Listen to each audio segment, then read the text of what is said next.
السلام علیکم ورحمۃ اللہ وبرکاتہ۔ نحمده ونصلي على رسوله الكريم، اما بعد فاعوذ باللہ من الشیطان الرجیم، بسم اللہ الرحمن الرحیم۔ ان اللہ لا یغیر ما بقوم حتی یغیروا ما بانفسهم، صدق اللہ العظیم۔ قوموں کے حالات زیر و بم کے اسباب، یا صاف لفظوں میں قوموں کے عروج و زوال کے اسباب خارجی کم اور داخلی زیادہ ہوتے ہیں۔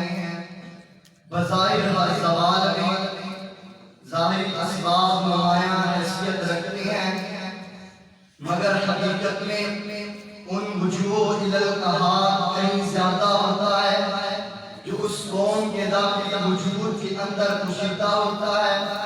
اسی حقیقت کو قرآن مجید میں یوں بیان فرمایا، ان اللہ لا یغیر ما بقوم حتی یغیروا ما بانفسهم۔ اب اس سلسلے میں میں کسی اور کی مثال پیش نہیں کرتا، بلکہ اب مسلمان بطور ملت ایک مثال بن کر رہ گئے ہیں، عروج و سربلندی کی نہیں، زوال و انحطاط کی، پستی در پستی کی۔ بقول شاعر، اسلام کا کوئی حد سے گر نہ دیکھے، یوں گر کر یہاں ابھر نہ دیکھے۔ سامعین مکرم، چلیے ذرا تاریخ کے جھروکوں میں خیر القرون کے زمانہ کی برگردانی کرتے ہیں، جہاں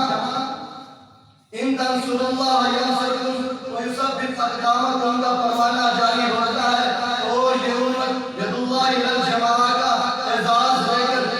اطراف عالم میں اسلام کی کرنیں پھیلاتی ہے۔ چلیے ذرا تاریخ کے جھروکوں میں خیر القرون کے زمانہ کی برگردانی کرتے ہیں، جہاں امیر کو غریب پر، بادشاہ کو رعایا پر، غنی کو فقیر پر کوئی برتری نہ تھی۔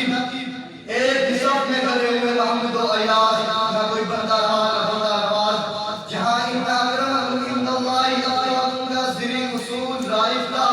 جہاں کن فی الدنیا کا انک غریب اور لیس الغنی عن کثرۃ الارض ولکن الغنی غنی النفس کی تعلیم پر عمل تھا۔ جی ہاں، عروج کے اس دور میں 22,000 مربع میل پر حکومت کرنے والے حضرت عمر رضی اللہ تعالی عنہ وعلی بصیر عزیزی هو الذی ارسل رسولہ بالہدی ودین الحق لیظہرہ علی الدین کلہ کی عملی تفسیر بنے نظر آتے ہیں، جہاں بحوالہ بخاری المسلم من سلم المسلمون من لسانہ ویدہ کا مفہوم سمجھ میں آتا ہے، جہاں مساجد و مدارس میں قرآن و سنت کی تعلیم کے ساتھ ساتھ علوم و فنون کی نصب گاہیں قائم تھی، جہاں مسلم اور غیر مسلم بلا کسی تفریق کے اپنے علم کی تشریح کے لیے آیا کرتے تھے۔ سامعین مکرم، اٹھائیے جورڈین وارنر رابرٹ ریفال کی کتاب، جو اپنی کتاب میں برملا اعتراف کرتا ہے کہ یورپ کی پوری زندگی اور اس کا تمدن اسلام سے متاثر ہوا ہے،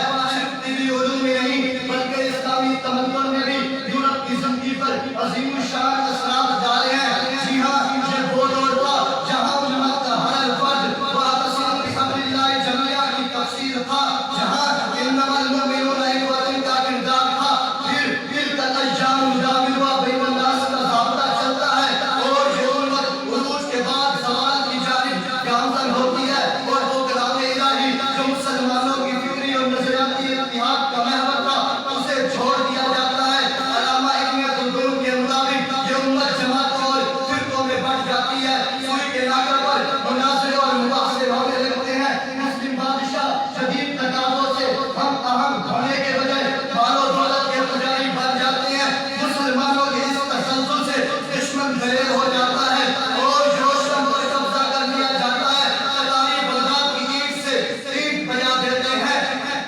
تتاری بغداد کی اینٹ سے اینٹ بجا دیتے ہیں، اسلامی تہذیب کا سورج غروب ہو جاتا ہے اور قیادت مغرب کی جانب منتقل ہو جاتی ہے۔ اے جشنش کے بعد ذرا دیر تو صحیح ہوتا ہے جو خراب کہیں دیر آگر کہیں۔ سامعین محترم، تب سے مسلمان محکومیت کی زندگی گزار رہا ہے، انہیں دہشت گرد کہہ کر افغانستان، شام و فلسطین، کشمیر میں ٹارگٹ کیا جا رہا ہے۔